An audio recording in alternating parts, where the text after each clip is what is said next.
दोस्तों, आपने चोरों के बारे में बहुत सुना होगा, लेकिन एक चोर ने अपनी चतुराई से हर चोर को पीछे छोड़ दिया। तो आइए आपको इस कहानी से रूबरू कराते हैं। ये एक भारतीय लोक कथा है। किसी जमाने में एक चोर था। वो बड़ा ही चतुर था। लोगों का कहना था कि वो आदमी की आंखों से काजल तक उड़ा सकता था। एक दिन उस चोर ने सोचा कि जब तक वो राजधानी में नहीं जाएगा और अपना करतब नहीं दिखाएगा, तब तक चोरों के बीच उसकी धाक नहीं जमेगी। ये सोचकर वो राजधानी की ओर रवाना हुआ और वहां पहुंचकर उसने ये देखने के लिए नगर का चक्कर लगाया कि कहाँ क्या कर सकता था। उसने तय किया कि राजा के महल से ही अपना काम शुरू करेगा। राजा ने रात दिन महल की रखवाली के लिए बहुत से सिपाही तैनात कर रखे थे। बिना पकड़े गए परिंदा भी महल में नहीं घुस सकता था।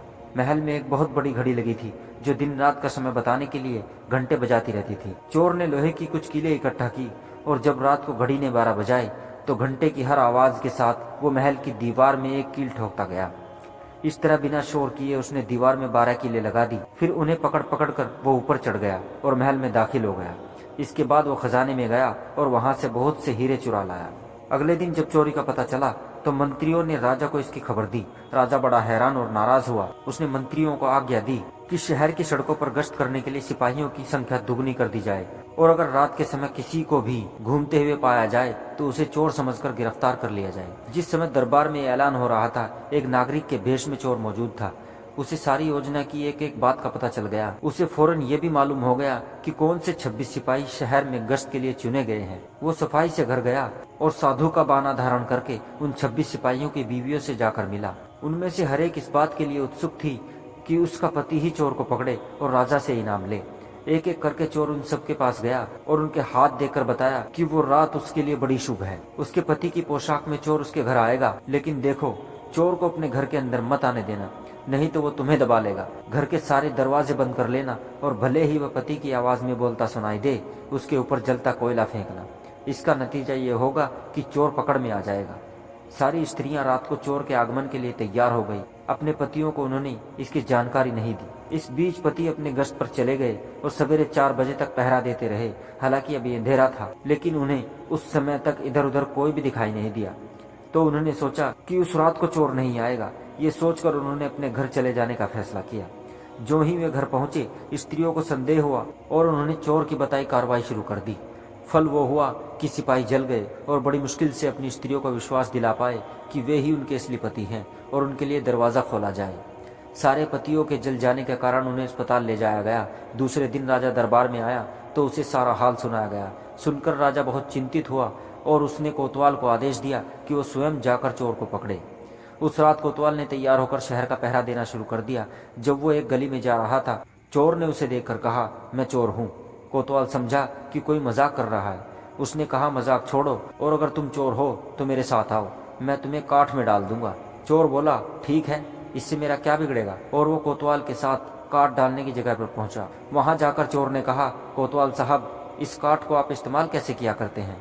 मेहरबानी करके मुझे समझा दीजिए। कोतवाल ने कहा, तुम्हारा क्या भरोसा, मैं तुम्हें बताऊं और तुम भाग जाओ। तो चोर बोला, आपके बिना कहे मैंने अपने आप को आपके हवाले कर दिया है, मैं भाग क्यों जाऊंगा। कोतवाल उसे दिखाने के लिए राजी हो गया कि काठ कैसे डाला जाता है। जो ही उसने अपने हाथ पैर उसमें डाले कि चोर ने झट चाबी घुमाकर काठ का ताला बंद कर दिया और कोतवाल को राम राम करके चल दिया। जाड़े की रात थी।